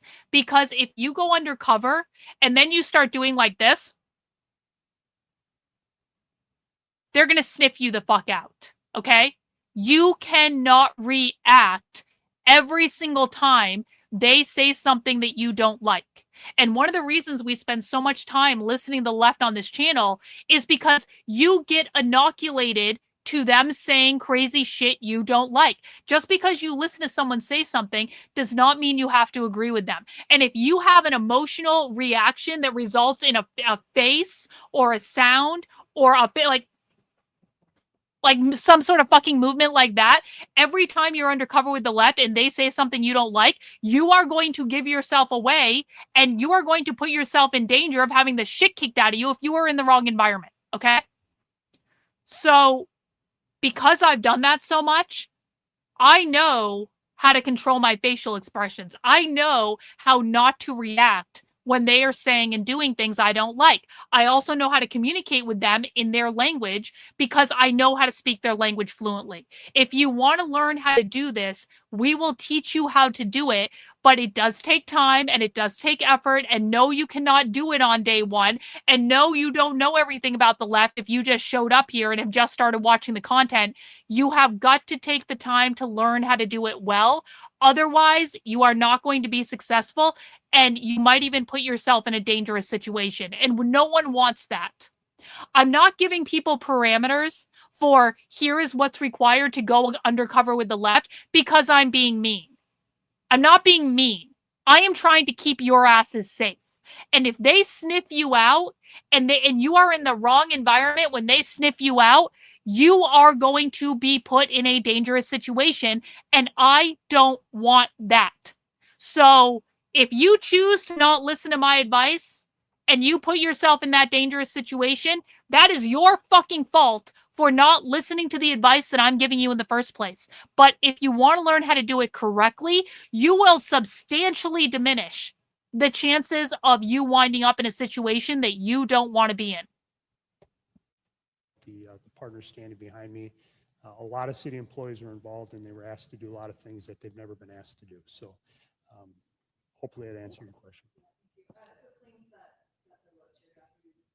We never used tear gas. That is not true. There was one instance that I'm aware of where one individual officer utilized pepper spray. It was an individual decision at that moment. I don't know a lot of details about it, but we did not use any tear gas. True. That's not true. So there were several state troopers out there at the intersection this morning. I don't know if you can answer this, Mayor, or you can. How long should the neighborhood expect there to be a police presence at that intersection? Yo, we got Earl's daughter in with 5 channel memberships. W's to you, my dear. Thank you so much for funding the stream. Really, really appreciate it. Foreseeable future. I'm hopeful that we're not visible when we don't need to be visible. We're trying very hard to continue to work with our partners, like I said, standing behind me, city streets employees, parks employees, to have them be at the forefront whenever possible. We recognize that for some people in the area, we are what's causing agitation, our presence, and so we don't want to do that. I can't give enough praise to those that are there gathering, that are keeping things peaceful and calm. It does feel like a small group that are, at least last night we're not. I'm hopeful that we've moved past that. So. I just wanted to add, I want to recognize that there's a number of other city staff from our employee assistance program, from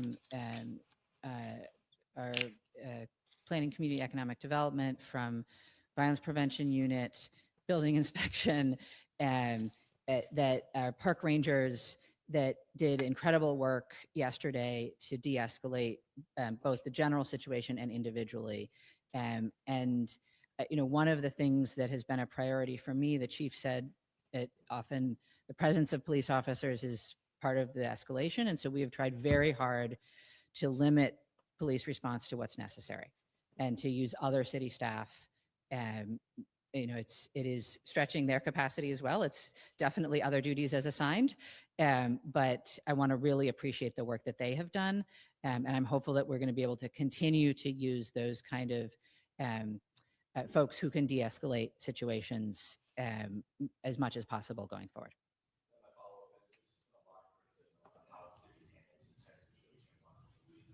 Why should the public still have faith in city leadership? Well, the question is, why should the public still have faith in city leadership? Possibly because they did the right fucking thing eventually. Has been a lot of criticism. Everybody has an opinion on what we should do. I think that few folks recognize the constraints that we operate under. And as I started with this morning, there are people who wish that we had come in on day one and stopped all of the protests and never. Sharp Talent on Rumble asks, do I play poker? I can play poker, and I'm very good at poker when I play it, but I prefer chess if I'm honest about it. An encampment happen. And then there are people who wish that we would let that encampment go on for months and months and months. So yes, there's a lot of people who don't think that we've done the right thing, but they all think that we've done the wrong thing for different reasons. This is part of the business of being in government. You cannot please everyone. And so we collectively have to do our best to, yes, listen to our community, but also make the best decisions we can in the moment with the information that we have, prioritizing following the law, public safety, and then trying to do the best we can to take care of our community.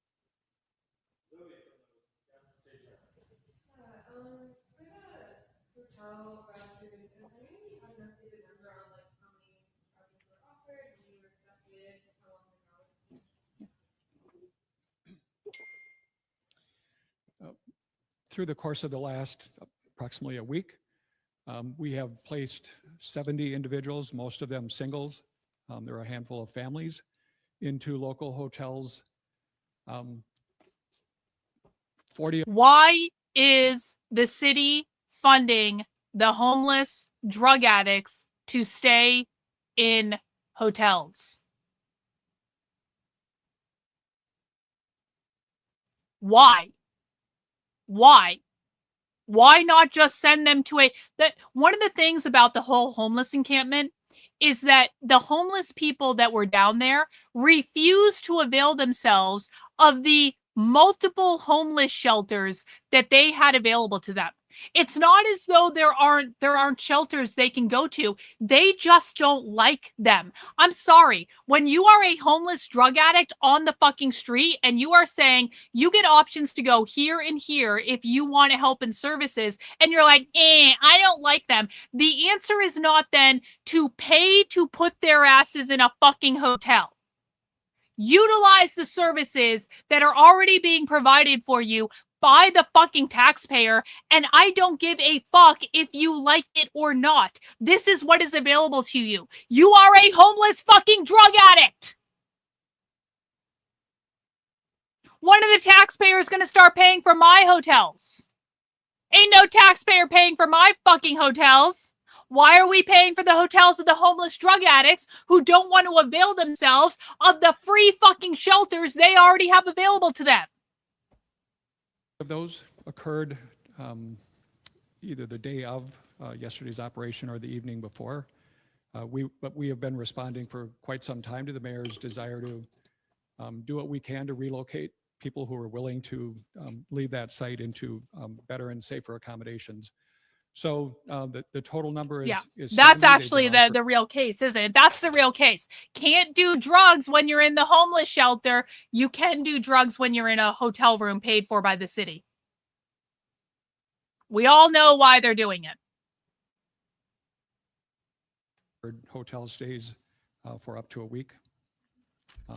And most of them that were offered, perhaps not initially, but by the end of the day yesterday, anybody that was on site that was looking for alternative accommodations were able to get them.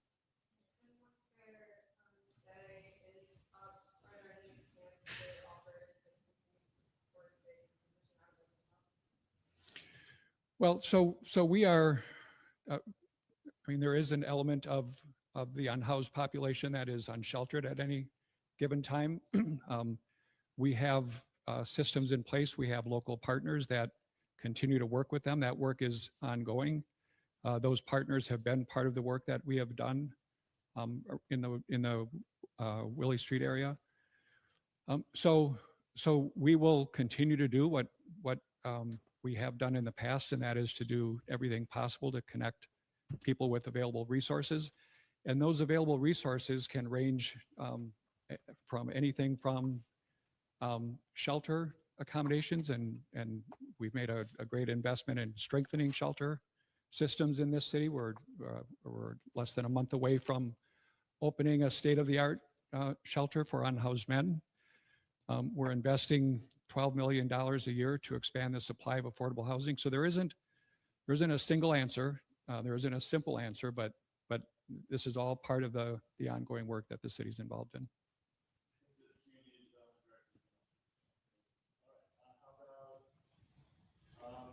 Kendall from WRS.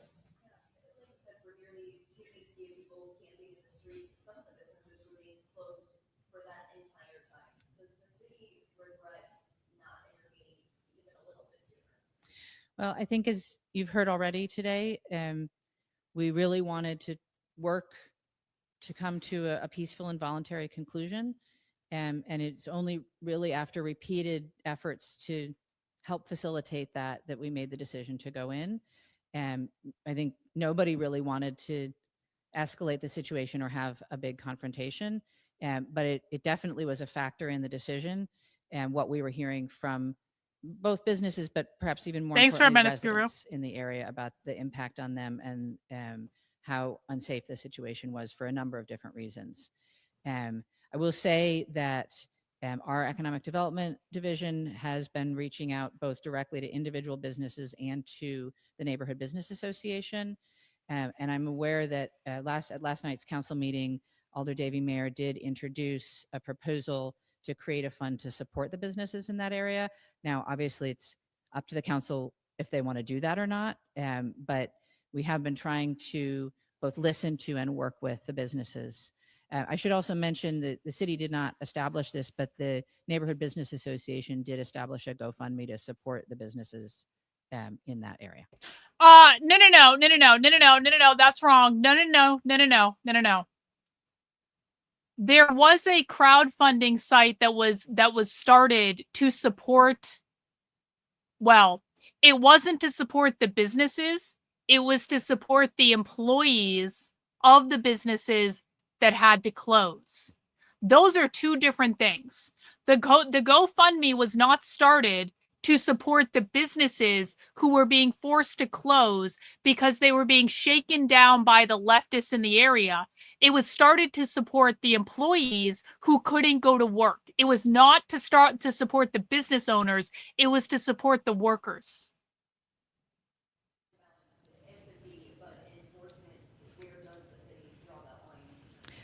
That is a question that we ask ourselves every day, the balance between empathy and enforcement, and there is no one answer. Again, in any given situation, we have to assess the situation, get as much. How do you balance empathy and enforcement? Why the fuck are we making political decisions off of feelings? You hurt my feelings, so you have to give me taxpayer money. No, I don't, actually. No. You are in charge of your fucking feelings. You hurt my feelings, so therefore you have to pay for me to stay in a hotel. No, I don't. You are a homeless meth addict. I can look at you and know you're a meth addict. I don't have to pay for your hotel. No. You should feel bad for me because you have more money than me. I made different choices in life, and my choices led to me having more resources than you do because I made better choices. As an adult, you have to take the fucking progressive that I did the interview with earlier. He was like, You can't expect the migrant workers not to come illegally to America because the businesses are enticing the migrant workers to come here illegally. What about the poor migrant workers that are being enticed by the businesses? And I'm like, are the migrant workers adults? Are they adults here? Do the migrant workers have working brains? Are the migrant workers that are coming here illegally after being enticed by the businesses, are they making a conscious decision to come here illegally? Or are they being just completely controlled and puppeted by the evil businesses who are making all their decisions for them? No, these are fucking adults. These are adults. And I don't support the businesses that are bringing their asses here either. I don't think that I would rather the migrant workers stay in fucking Mexico. That would be my solution to the problem. But like, don't tell me that they have no responsibility whatsoever for the decisions that they're making to come to a country illegally for work. They are making that decision. And they should have to abide by the consequences of that decision when their asses get picked up and are deported. I'm very sorry you got caught, but you broke the law. You're here illegally. You knew what you were fucking doing. You got away with it for years, and now it's time to go home. And it is not the business's fault that you made the decisions that you made. And you don't get a get out of jail fucking free card because you want to say, but the businesses brought me here. I don't give a fuck. You made the decision to come here illegally, and now you are going home. Deporto. Deporto to Mexico. And I feel the same way about like the homeless and all. It's not that I completely lack empathy for these people, but at the end of the day, am I obligated to give them anything? No. I made different decisions in life than they did. And maybe there are a variety of reasons why they made those different decisions in life. And hopefully they can avail themselves of the services that are already available to people without demanding more and more and more and more and more, because you're already getting more of the tax dollars than I am, honey. Why am I responsible for paying for your hotel room? You are the one who made the choices that led you to being a homeless meth addict. You made those choices. You're a fucking adult. Take responsibility for your choices. I shouldn't have to buy you things and provide you with shelter because of the choices you fucking made that were bad decisions. They were bad decisions. And there have been a lot of people that have been able to drag themselves out of homelessness, drag themselves out of drug addiction, because they acknowledge on some level that they made a series of really bad decisions and now they are making better decisions. The world is not a fair place. Not everyone gets a rainbow and a unicorn and a fucking pony and like a big bag of treasure. Not everyone gets born into the same circumstances. But as an adult, you are responsible for the decisions you make. I am not responsible for your fucking decisions. And I reject the idea that just because I feel bad that someone has life a little bit harder than I do, that therefore I am obligated to pay for their life moving forward. No, I am not. And that is not how political decisions should be made in this country. Yeah, exactly. It is enabling the bad fucking decision making that led to the problem in the first place. Information as we can and make the best decision we can. Yes, after the incident between police and the independent monitor yesterday, she said she would burn the city down. Do you believe there can be an independent investigation? I think it's disturbing anytime a city employee is calling for violence. I think that's really disturbing. But as the council has made clear time and time again, they want that office to be independent of my office, and it is. So I think I would ask council leadership what they think the path forward is there. I think, the city has ordinances that establish that office, and we'll respect them. That office has a $400,000 budget. Are you worried that this is like this is her public trust? I am worried, as the chief said, about public trust on in many different ways. I think that there's a number of folks that have lost trust because they are afraid of police violence. There's a number of folks who have lost trust because they think that we did not respond quickly enough to the situation. There's other folks that have lost trust because they think we didn't support the police enough. I think there are folks that don't have trust in the Office of the Independent Monitor or the Police Civilian Oversight Board. And there are other people who told us last night that they're the only entities that they trust. So I don't think our community feels one thing.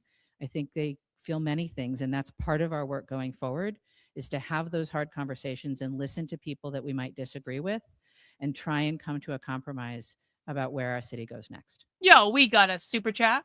Thank you so much. Exactly. Adults are responsible for living and spending within your means, financial literacy. Yeah, bro. Yup. And I'm not unsympathetic to people who get themselves in a little bit of trouble. I think everyone at some point in their life probably makes decisions that are not the best decisions that they can make, but that's part of being an adult. That's part of being a human being. You are not going to live your life perfectly. I don't think anyone has any expectation that, like, every single person in the world lives their life perfectly without a blemish on their record, because that's just not realistic. But, like, at some point, when you're making bad decisions, you have to also have the self-awareness to say, okay, you know what? This is not ideal. What do I need to do to create a better scenario for myself? And if your answer to this is everyone should feel bad for me because of reason X, Y, B, and Z, and therefore everyone else is obligated to pay for my bad decisions, I just don't think that's a good idea. I don't think it's a good idea. Guys, I gotta pee. I'm gonna let this play. Please let me know if I miss anything. I will be right back. I'm wondering to what extent, if any, seeing state level candidates or national officials weigh in on what's going on here is inflaming the situation. I hesitate to say this out loud, but honestly, I haven't been paying a whole lot of attention to what other levels of government are saying. I'm not sure I can really respond to that. Yeah, I don't know. As a follow-up, thinking back to the way the city handled things, there were widespread protests back in 2020. What can you point to that's been put in place or changed in the way that you handle things that you think has set you up to be better position now? Yeah. Thank you. That's a great question. I think we learned a lot of really hard lessons in 2020. And we have tried to implement what we learned. I think the number one thing that I would point to is that I learned is that while I think we have a great way of protecting First Amendment rights in the city of Madison, when the thing that people want to express their opinions about is the police, that it is less effective to have the police involved in managing that. And so in the early days when folks were marching and having vigils, and we tried to really manage those situations and keep everybody safe using a non-law enforcement presence. That was really important to me, and I'm thankful that the chief agreed and that other agencies were willing to step up and fill in that way. I think you've heard us say that again and again, that we did not want to lead with law enforcement, and we wanted to do our best to de-escalate each and every situation. That is probably the biggest lesson that I took from 2020. And I think it is stretching city government to figure out how to do that even better. I haven't really had time to process lessons from the past 2 weeks yet, but I do think that we are going to have some conversations about what kind of training a broader array of city staff need in de-escalation techniques, and make some plans about if we do not want to use a law enforcement response, what our other options are. Yeah, hi. I am hoping that you can address some of the comments that the independent police monitor said. She's made claims that you guys have tried to get rid of her office. She said after that video, she said she wanted to burn the city down. She said that they wanted to do this to me. And she's also simultaneously asking for more money to go to the office. So I'm hoping you and the chief can respond to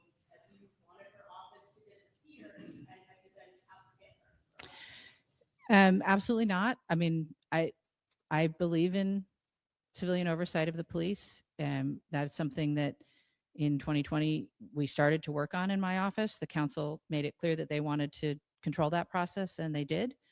I think we've been clear that when it is legal under state law, we'll share whatever information is requested for that independent investigation. It has been, I think it's fair to say, a rocky road for that office. The city is under continuous budget pressures, and there have been budgets where I've asked every office to offer up savings or cuts. True of that office, but true of many other departments as well. I don't think that we have perfected civilian oversight in the city of Madison yet. I think that's an ongoing conversation. The council had heard from many, many people last night what their opinions are on that. And I know that they're going to have continued conversations going forward. But I think one thing that has been clear to me since 2020 is that the council feels like it is their role, not mine, to figure this out.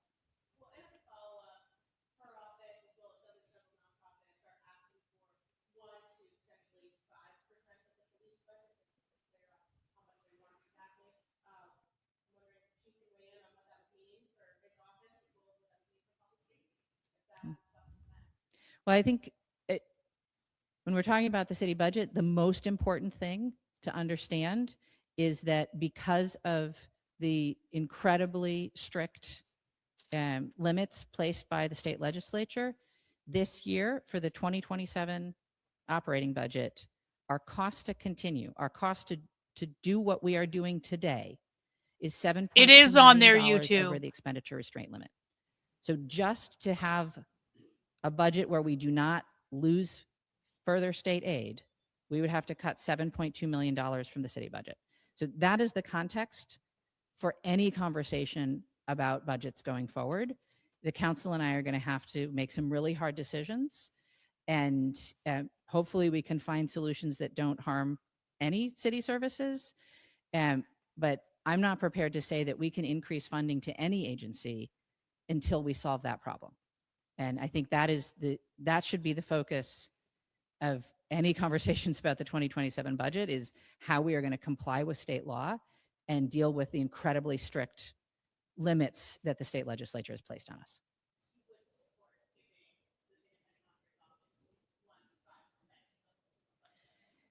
At this point in time, I'm not able to say that I would support any increases in any agency until we can solve that problem. And we have just received the agency requests and proposals. I saw that, cuts. Master Shake. I saw that. I'm sure it won't surprise you that I haven't had a chance to look at them yet. But that's the next step in the process, is for my office to look at what the agencies are either proposing to cut or asking for, and assess all of that and try and put together an executive budget that meets state law, doesn't lose us state revenue, and provides the services that this community expects. All right, we got 3 minutes. So we got time for one more, and I think we're going to wrap it up. After that, we have our public works director, our traffic engineer, planning, community development, and I think we have some specific follow-ups that we want to answer one-on-one. But just finally, we have one question to follow up from the name and face you can trust, PBS,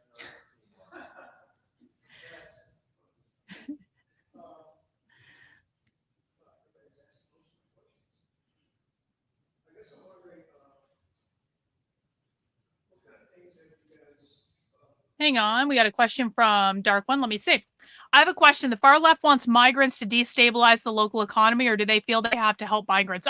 So the far left does not want borders to exist. So in the land of the far left, it's like they don't want borders to exist. It's not a matter of like they want migrants. They're not like, yeah, migrants, let's go. They're not like that. But they don't believe in borders. They don't want borders to exist. And a natural ramification of that is unlimited and unfettered immigration. So, it's not like they're pro-migrant to the extent that they don't believe in immigration at all. No borders, completely open, no countries. So that's really what we're talking about. So I understand that it's a nuance, but it is slightly different.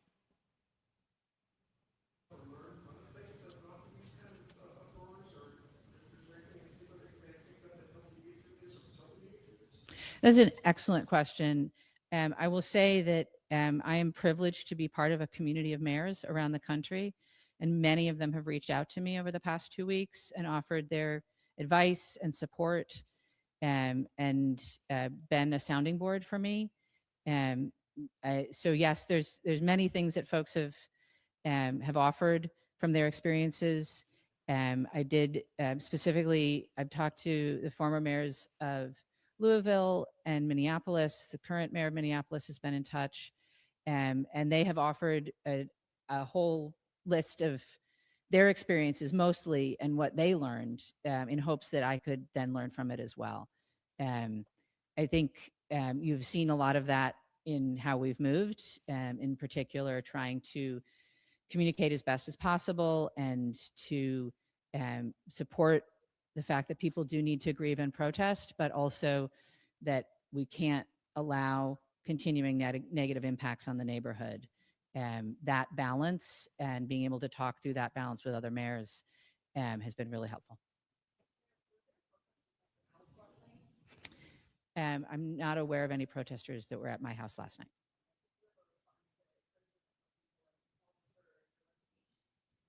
No.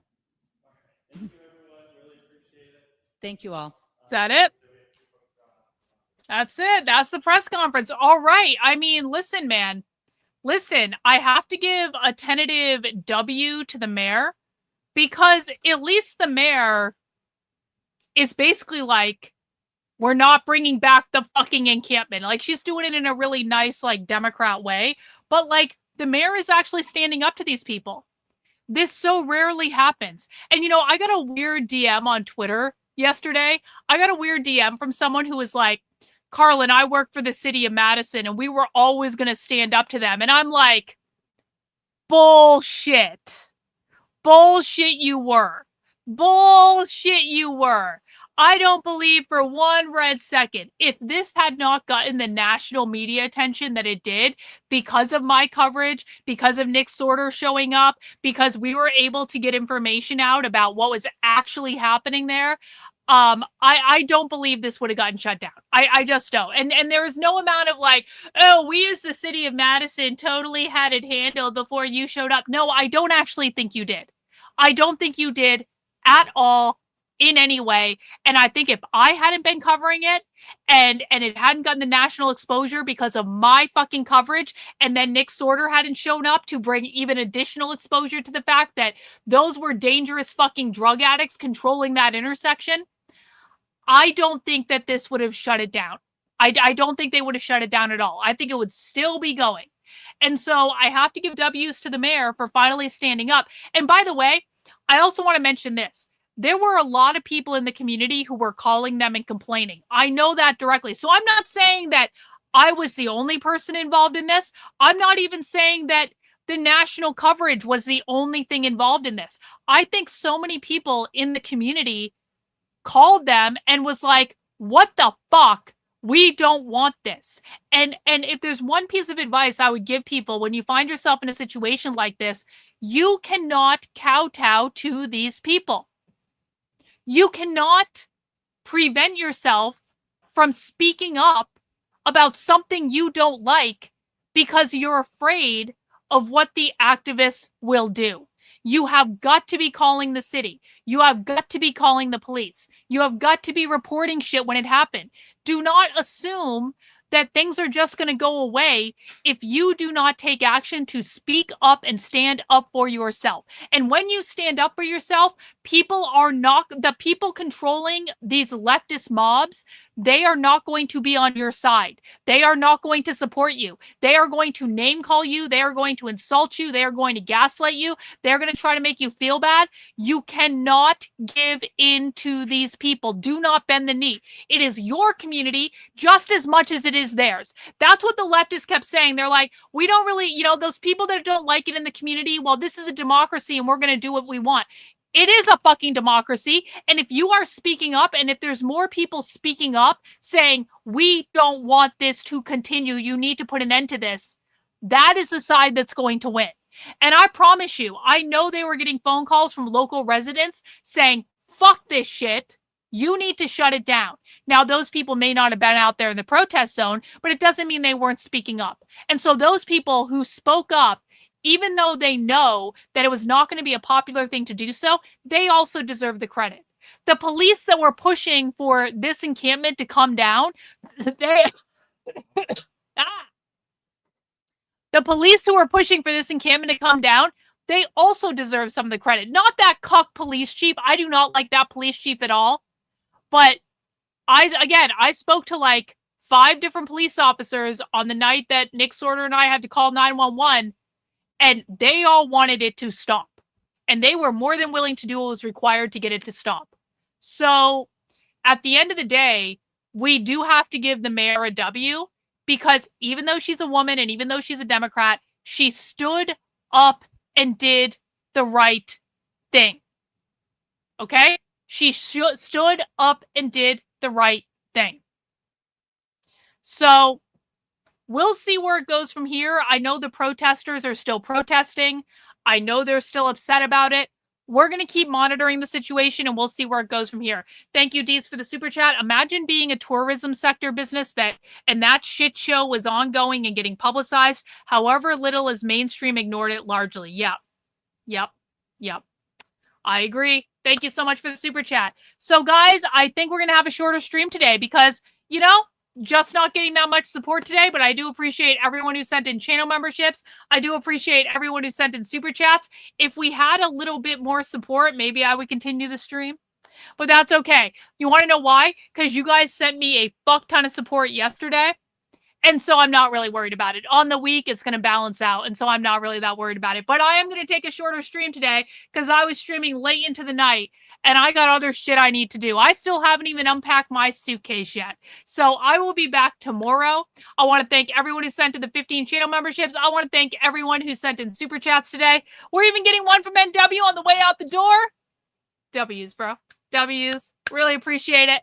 Guys, we will probably be covering something else tomorrow. So for people who are new here, we do cover the far left pretty much every day of the week. We will change gears tomorrow and we will cover other socialist content. We will show you other things going on the far left, of which there are a lot of things. So I will see you guys back here 5 p.m. Eastern time tomorrow. Take care. Have a good one. We'll see you guys soon.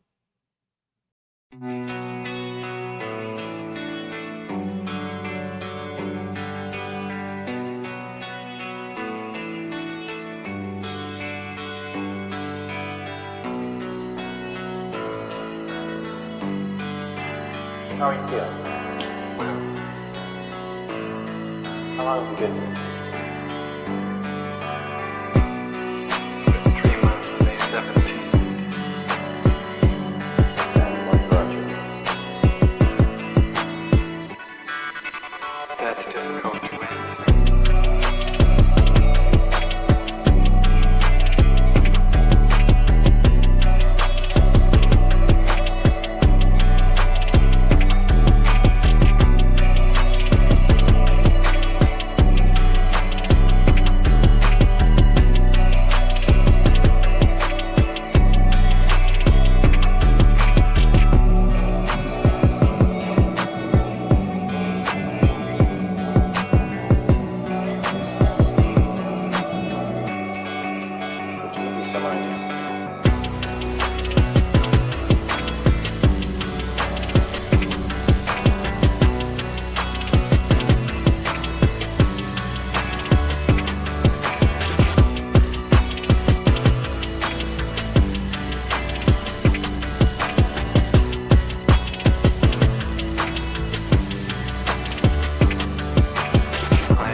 how is it that playing the piano for people has eventually resulted in your being here in the hospital?